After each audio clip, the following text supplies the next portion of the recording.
Angel Jibreel is not there. I want to leave you for one moment. What is Wahi? Wahi is a very special message. The originator of the message is Allah Himself. The receiver of the message is a Masoom. It could be a prophet or it could be Panjatan, but the receiver of the message is a Masoom. The carrier is a Masoom as well. That's why Wahi delivers used by Angel Jibreel. But at this point, Angel Jibreel is not here.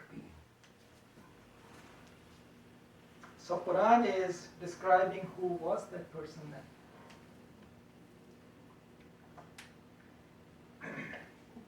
As Prophet come into the private rooms, Quran says, وَهُوَ بِالْأُفْقِ الْأَعْلَى. He was at a higher elevation. ذُو مَرَّةٌ فَاسْتَوَى. He descended and approached. Dana fatadalla, which means he came even closer. Fakana qaba qawsayn aw adna, which means that he was so close that he was at the distance of approximately 2 bows, which is less than 6 feet, you could say that. But then what happened? This he who's Quran talking about delivered the Wahi to the Prophet. Who was that person? That was Amirul Mu'mineen. And why do we know this?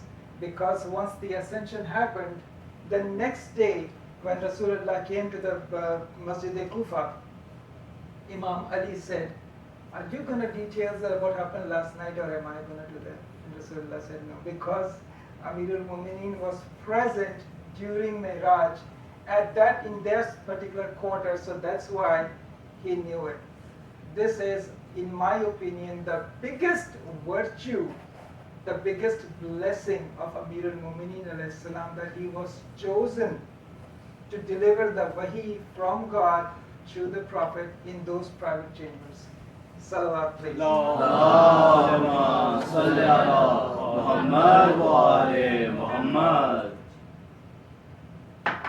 Alright, so this was the end of my part 1. I hope you guys enjoyed it. Alright, so I'm going to go to my part 2 now. Symbols.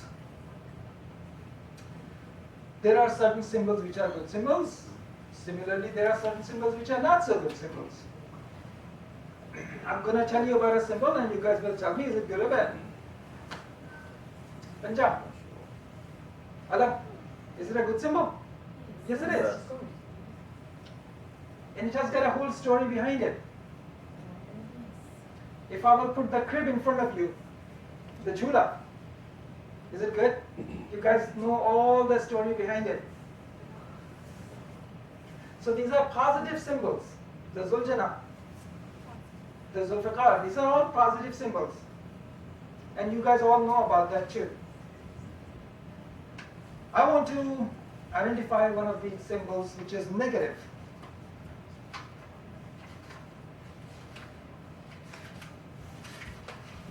Come on. How many of you have seen this symbol before? How many of you have seen this symbol before?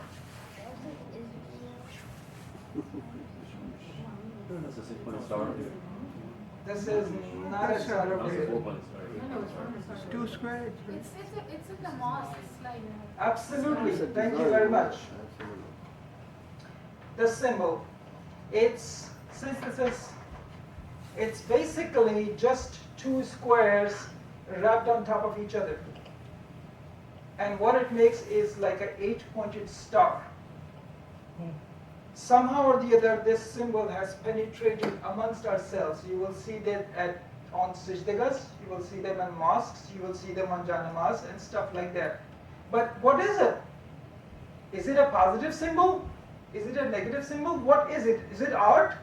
What is it? We must know because we are praying. The symbol is seen in different places. And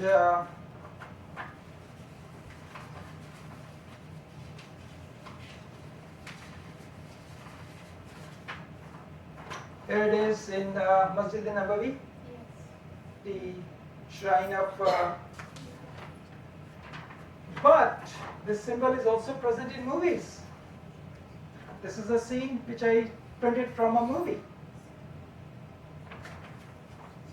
Again, it's present on churches. How come it has got, is it Islamic? No. So why is it there then? If it's not there, we have to know.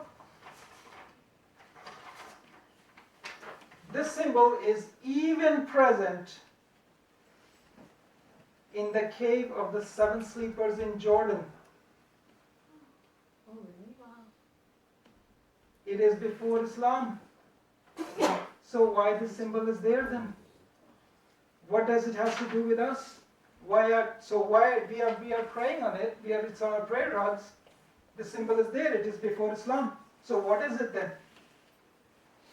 I told you if you look closely, it's just two squares wrapped up, and it's an 8-pointed star. This 8-pointed star is the symbol of Inanna, which is in the ancient religion, mother of humanity. It's a goddess, but do we have anything to do with goddesses? No. So last sentence for you guys is to just be careful, just know what these symbols are, and be careful that this has got nothing to do with us. Alright, I'm a little bit ahead of time, so yeah. So give me a loud salawat,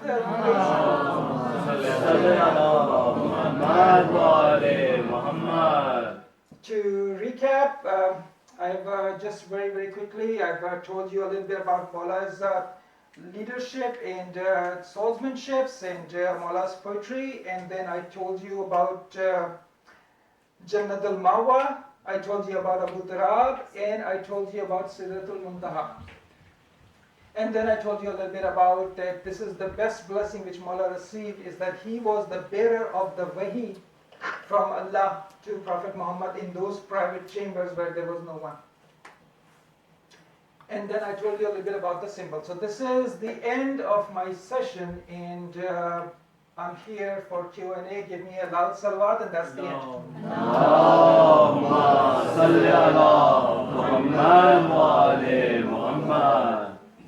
Okay, anyone questions?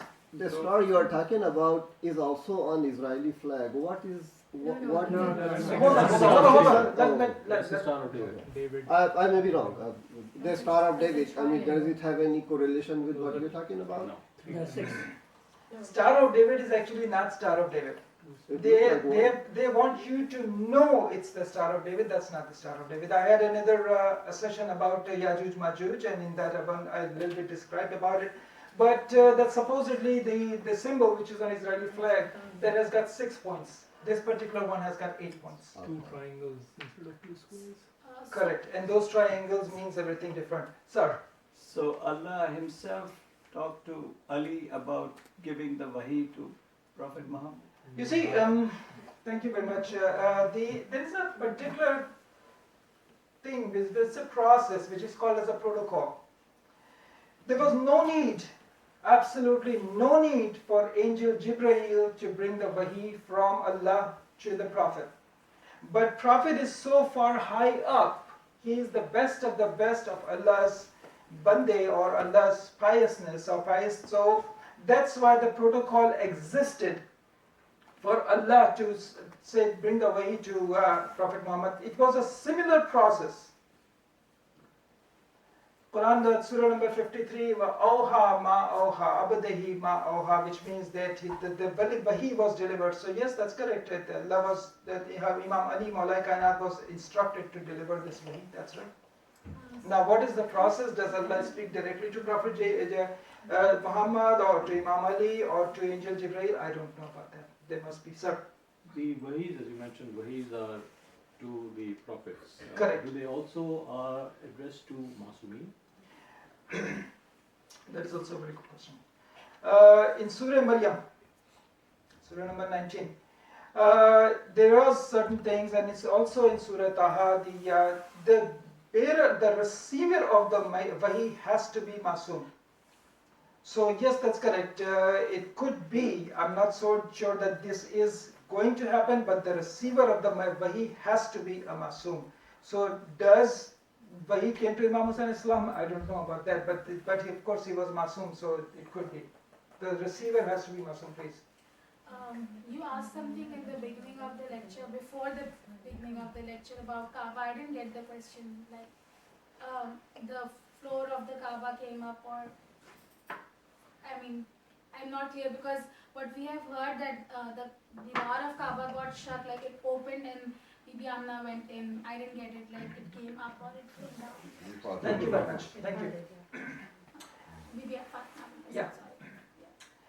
If you imagine, just for one moment, if you imagine Kaaba, people say Kaaba is a cube. It is not a cube, but let's say just for the sake of discussion, it has got 4 walls. Yeah. Of course, if it has got 4 walls, it must be having a floor. Yes. That floor of Kaaba is not on ground level. That floor has got an elevation of approximately 6 feet higher than the ground. There are stairs, you have to go up the stairs in order to open the door of Kaaba and then go in. Oh, okay. So that floor itself, Kaaba